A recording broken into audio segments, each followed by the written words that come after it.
Clarence, I think that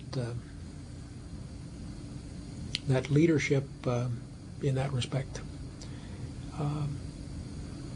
requires action, requires committing part of one's energy and time to doing something which will make a significant difference in the presence of underrepresented minorities, in the way in which they adjust to the institution, in their feeling part of the place. For me, one of the earliest and best examples was Professor Albert Hill, now long deceased. But Al, as associate department head in physics, set out to systematically bring black graduate students to that department, looking around, recruiting from the predominantly black colleges. And in a way which was unheralded at the time, which he did because he knew it was the right thing to do, he made a real difference in that department. The folks who were involved in starting the MITES program, the second summer program,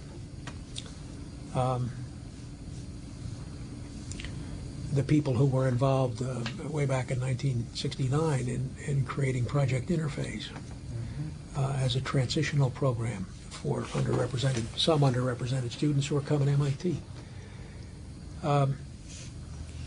Part of it is action, doing something which makes a difference. Leon Trilling in Aeroastro is another example of someone who took actions, like Al.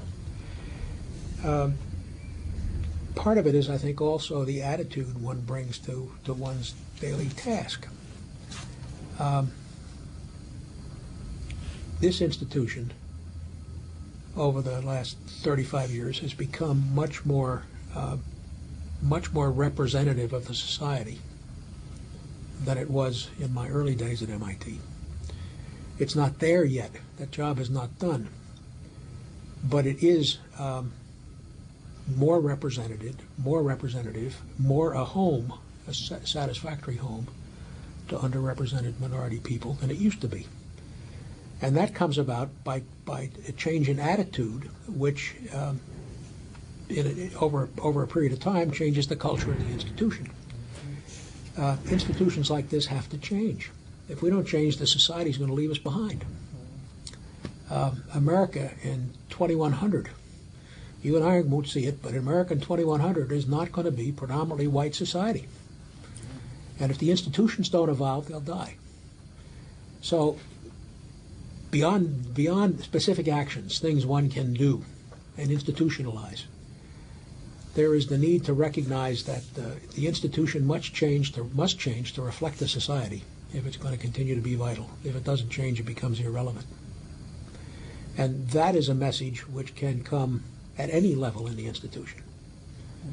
You've seen it come in this place from leadership at the top.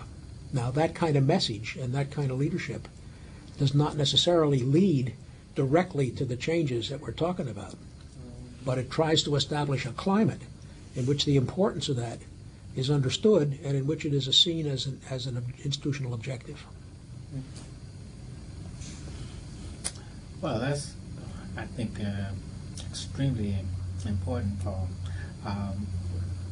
How has helping others, which you have, because I have on record a host of folks who have indicated that you have really been a role model, a mentor, and really have really demonstrated actions in a way that have helped them to be more active.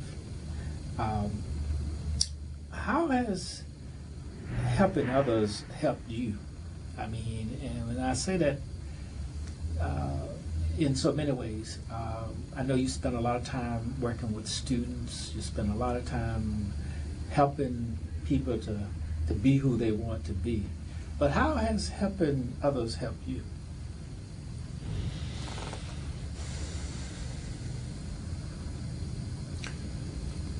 The opportunity to help others, whether it's as a teacher in a classroom or as an advisor to students or in informal settings, the opportunity to help someone else, usually a younger person, think about alternatives and try and weigh different opportunities or to make conclusions about what comes next or how should my career develop.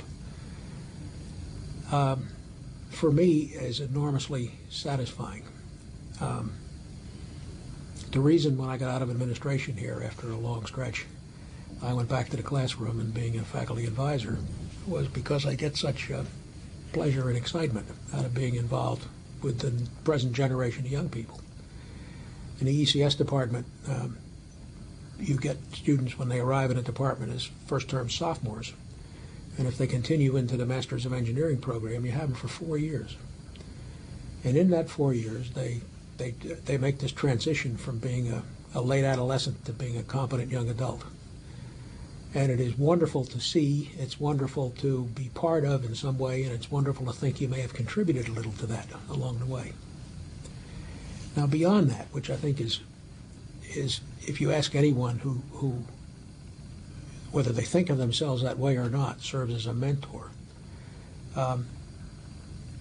that in part is why they do it, because there is a sense of satisfaction in being able to help someone based on your own experience and your own perspectives.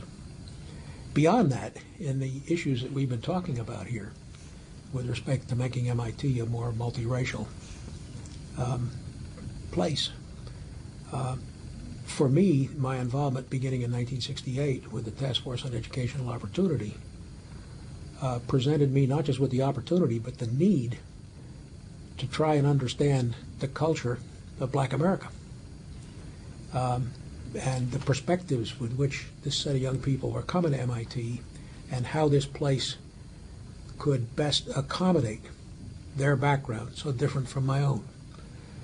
And that for me was a wonderful learning opportunity. I probably learned more about a whole set of the American population over that period of a few years. From my contacts with the students in the task force, my own reading, my effort to understand the issues and make some changes here. And, you know, somebody becomes a teacher because they want to keep learning. You find when you try and teach something, that's when you really understand whether you know it or not.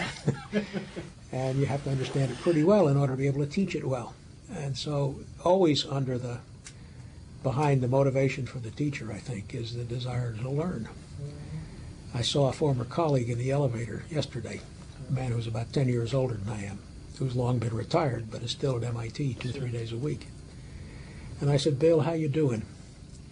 And he said, "You know, I found that the only good thing about getting old is you get smarter." He says, "All the rest is downside."